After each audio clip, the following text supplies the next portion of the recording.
Alright, hope that intro audio didn't scare anyone. My name is Leon, I'm one of the lead designers here at Isekai.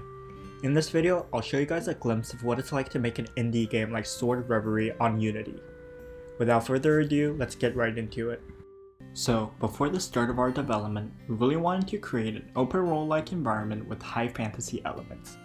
And in this environment, we wanted to incorporate sword fighting, which was one of our favorite immersive gameplay mechanics within VR. Aside from high fantasy and sword fighting, we want our players to feel empowered within VR, such as feeling like an anime protagonist in SAO. So like this scene here where you're cutting through these bullets in style. As creators, it was also crucial for us to find games that we enjoyed ourselves as inspirations, such as the ones I'm showing here, Beat Saber, Gorn, and non-VR ones like Zelda, Pokemon, even World of Warcraft, and tons of other games. They all helped pave way for our indie game, Sword Reverie. Yeah, I know it's kind of funny to transition from all those great games to this, but yes, this is what Sword Reverie used to be, just this weird looking Cyclops who can't even move getting hit by a rectangle stuck on a controller. But if you pay attention here, what we're experimenting with is hitting in a certain pattern to generate this combo or special attack. So while we're testing a lot with our Cyclops boy here, we also made sure we can somehow create that open, explorable environment. And after trying a bunch of different concepts and asking a lot of gamers for feedback, we all really grew on this idea of using different motions and poses to launch abilities. So kind of Kung Fu inspired if you ask me. Now we jump into June, where we got our new Minecraft looking little guys for us to play with. They're also Skittles colored because we've also got this elemental based mechanic like Pokemon where certain elements have advantage over another to spice things up. So once again, we got a lot of people to playtest this build, but a funny thing is, this was probably one of the hardest versions of our game ever because these guys would just swarm you and they would just endlessly spawn and it wasn't really pleasant for anyone to try it. Following that, we realized other than just teaching them how to launch these abilities with their body motion, we needed some sort of basic level with a tutorial or else people can't really figure out what's going on. And since we got these elemental type monsters, we also replaced the Minecraft looking guys with these chunky golem boys.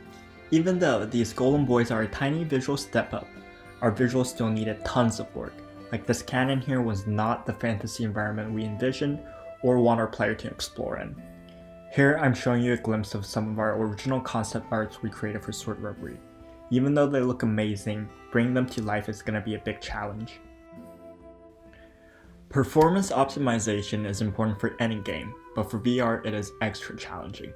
Everything you see here is all open areas the player can explore. A large map like this is very hard to make in VR. Finally, we used a tool called Vegetation Studio Pro, and finally we were able to get good frame rates. Our lead developer Frank has spent months trying to make sure things can work properly while also looking good. And finally, when we're able to walk around in this new environment, it felt like a huge milestone for us. After trying hundreds of environment assets and designs, from realistic to low poly, at this point we have fully identified our anime-inspired visual language. And this style is inspired by great games like Firewatch and mostly the new Legend of Zelda. This map may still look really empty, but what we have here enables me and other designers to create tons of unique locations and maps terraforming directly for our levels and future stories. I won't show too much here since our release game will have a fully voice acted story, and I don't want to spoil anything for you guys. But if you check out on our website, you'll see all our original concept art. You'll know that we have a lot of large unique places to take you in Sword Reverie, from detailed cities, enchanted forests, frozen oceans, to burning volcanoes, tons of dungeons, caves with hidden treasure. And the best part being, if you really wanted to, you can spend hours walking from one side of the map to the other side of the map without ever dealing with a loading screen or using fast travel. That's pretty amazing if you ask me. Now back to our main elemental enemies in Sword Reverie, since these golem guys clearly needed a visual upgrade. Once again, I'll show you guys a bit of our original creature design concept art. The first one you'll see here is of our elemental spirit. We want to redefine our enemies into different class, giving each enemy more flavor and identity. Then we also have our humanoid elemental warriors and our boss-like mini encounters with our elementor centaur. Putting all these assets into Unity and making sure the animations work properly also turned out to be quite a lengthy process, but we were quite satisfied with how things were turning out. So here's also a model of Stella in Unity, and now I'll show you guys a build featuring everything with the new maps and models. And back from even the first version with the Cyclops, we experienced a lot with the combat physics like ragdolls, but even this version you're watching here, we're still not that happy with the enemy AI behavior or the combat physics just yet. So we know that other than just polishing and redesigning the open world areas, enemy AI and combat were going to be our next major milestones to improve. So this was early March, we took a lot of community feedback and started adding a bunch of minor improvements like flash effects. You guys might recognize these areas since we used this early demo map to film our announcement trailer. We've also started prototyping different interfaces to show the player's health and mana, since in VR this had to be done in a non-distracting yet accessible way for the player. So in this version you see they are shown on the hilts of the sword. We've also made a new tutorial level. This badass looking dude you see here on the left is also another one of our original characters called Magnus. In our story he is both Stella and your sensei or master, so in this tutorial level here he now guides you and walks you through everything, which is a way better experience than what we had before, since we actually have so many new mechanics now from armor, special attacks, abilities, health and mana, regeneration. If it wasn't for Magnus it would be way too overwhelming. I'm going to fast forward a lot here since this tutorial right now is quite long and it could actually get dull at certain points. In our actual game we'll have these mechanics broken up and taught through different missions, so what you see here is more of a proof of concept. Other than just improving our physics, we started really working on our enemy AI. We wanted every encounter to be a bit different and offer a challenge.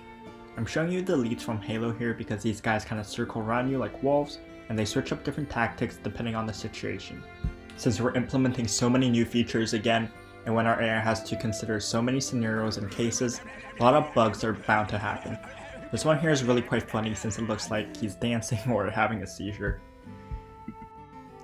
This one here is when our physics bugs and I hit it just right while our enemy's charging and it looks like a Team Rocket blast off, so it's also quite insane. After squashing tons of bugs, I'll show you guys a new clips from our recent build. You can see in Sword Reverie there's also going to be a dynamic day-night cycle. Here I'm making a lot of noise and the enemies are charging at me, and you can watch how I slaughter them with my grass abilities. See, the enemy also has glowing eyes now and their hit marks also glow. I chose these two unedited clips to show you guys the enemies become a lot more aggressive than before. They don't stand around and wait for you anymore. In certain scenarios like this one they charge you relentlessly since they know they have the numbers advantage. This is about the current state of our game. Obviously we're making new assets and changes, fixing bugs every day to push the development forward. This was also a very brief summary of what our development process was like, but to paint a realistic picture for anyone hoping to make your own game on Unity, it will be a very challenging process. There will be lots of technical problems you'll need to solve, and it's an iterative process that requires a lot of patience since a successful game will take a lot of time to polish. Hope that doesn't scare away anyone who is interested, because as you can see, you can make a lot of progress in less than 2 years if you dedicate yourself to this. This brings us to the end of the video. You're basically all caught up with Sword Reverie's development progress.